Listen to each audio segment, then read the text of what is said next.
Hello friends, welcoming you all in Math Solver Shifali Jain, and here now we are going to deal with the topic variance and standard deviation, and in this part we will take the continuous data into consideration. So let's start with the first question. अगर हमें continuous data दिया हुआ है means range दी हुई है classes की, तो how we will calculate the variance and standard deviation we will learn in this part. So first, अगर मेरे पास एक्स क्लासेस दी हुई हैं और फ्रीक्वेंसीज दी हुई हैं, तो जैसे हमने मीन में किया था, क्लासेस की हेल्प से we will find X I, then हम एक्स आई निकाल के उसका यूज़ करके एक्स बार निकाल लेंगे and we will find the variance part. See, पहले हम टेबल बनाएंगे. Classes we will note down, F I हम नोट करेंगे, एक्स आई हमारा क्या होगा, lower limit of class plus upper limit of class divided by 2 means 0 plus 10 को हम 2 से डिवाइड करेंगे, answer will be 5. So X I मेरा क्लास 0 to 10 के लिए क्या हो जाएगा, 5. Means mid value of the class is the X I. जो क्लास की मिड वैल्यू होगी वो हमारी एक्स आई होगी. इसी तरह से 10 और 20 को ऐड करेंगे तो मेरा आंसर 30 आएगा. नाउ 30 को 2 से डिवाइड करोगे, answer will B 15. Similarly 20 to 30 के बीच का नंबर 25 हो जाएगा, 30 to 40 के बीच का 35 एंड 40 to 50 के बीच का 45. इस तरह से हम एक्स आई निकाल लेंगे.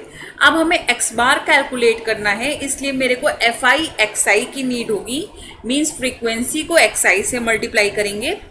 ये डेटा मेरा फ्रीक्वेंसी डिस्क्रीट डेटा में चेंज हो गया. Now to find x bar, what we have to calculate fi xi. see, fi xi कैसे कैलकुलेट करेंगे, यहाँ पे मैंने इस तरह के क्वेश्चन थोड़े से लेंदी होते हैं but they can be asked in mains exam, so please read out this method. Means आपको सारे मेथड पता होने चाहिए, इसलिए मैंने हर एक टाइप के क्वेश्चन अपनी वीडियोस में इंक्लूड किया है. नाउ एफ आई एक्स आई क्या होगा मेरा, 5 इंटू 5 25, 8 को 15 से मल्टीप्लाई करोगे, आंसर 120 हो जाएगा. इसी तरह से आप हर एफ आई को एक्स आई से मल्टीप्लाई करके ये एफ आई एक्स आई की वैल्यू निकाल लोगे. ठीक है, तो this column will be completed. Now F I X I को आप ऐड कर दोगे. सारे एफ आई एक्स आई को ऐड करने पे मेरा आंसर क्या आएगा, 420, यहाँ पे आके हम 420, 720, 1220, 1280 and 1300. So F I X I को जब आप ऐड करोगे तो योर आंसर विल बी 1350.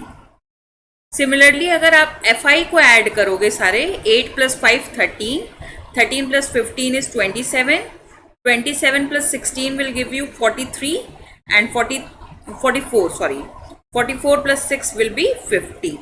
इस तरह से आप समेशन एफ आई निकाल लोगे. मीन निकालने का formula I have explained you, summation F I X I upon summation F I. Means continuous data को पहले हमें डिस्क्रीट बनाना है, then the method will be same. Okay, so summation F I X I मेरा कितना था, 1350 and F I मेरा था, एफ आई को सारे एफ आई को जोड़ेंगे तो 50 आ रहा था. Now solve it, your answer will be 27. Mean for this question will be 27. Please try to calculate the median for this data. Okay, median के लिए हमने क्या लगाया था formula, I will explain you once more. M equal to L plus N by 2 minus C upon F into H. What does this notation mean? ये मैंने आपको पिछले पार्ट्स में एक्सप्लेन किया है. Please see that video so that median का formula will be clear to you. Please हर question में आप mean, median, mean division about mean, mean division about median, variance, standard division, this 6 things you should prepare for each and every question, जिससे आपको method पूरा clear हो जाए. Okay, सो इस तरह से आपने एक्स बार निकाल लिया. ना एक्स आई माइनस एक्स बार निकालेंगे हम. मीन्स 27 को पहले यहाँ पे मैंने नोट कर लिया सारे एक्स आई. ना एक्स आई माइनस एक्स बार मेरा 27 था, 5 माइनस 27 माइनस 22 हो जाएगा. 27 minus 15 or 15 minus 27, answer will be negative 12. 25 minus 22 minus 2 आ जाएगा. 27 minus 35 minus 8, sorry, yes, minus 8. And 45 minus 27, 45 minus 27 क्या हो जाएगा मेरा? 18. ओके, सो इस तरह से मैंने x I minus X bar निकाल लिया.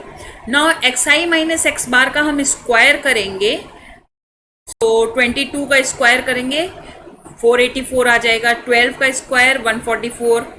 प्लीज़ इस कॉलम को भरिए और कमेंट सेक्शन में मेंशन करिए आपका आंसर क्या आ रहा है. नाउ इस तरह से आपने x I minus X bar निकाल लिया.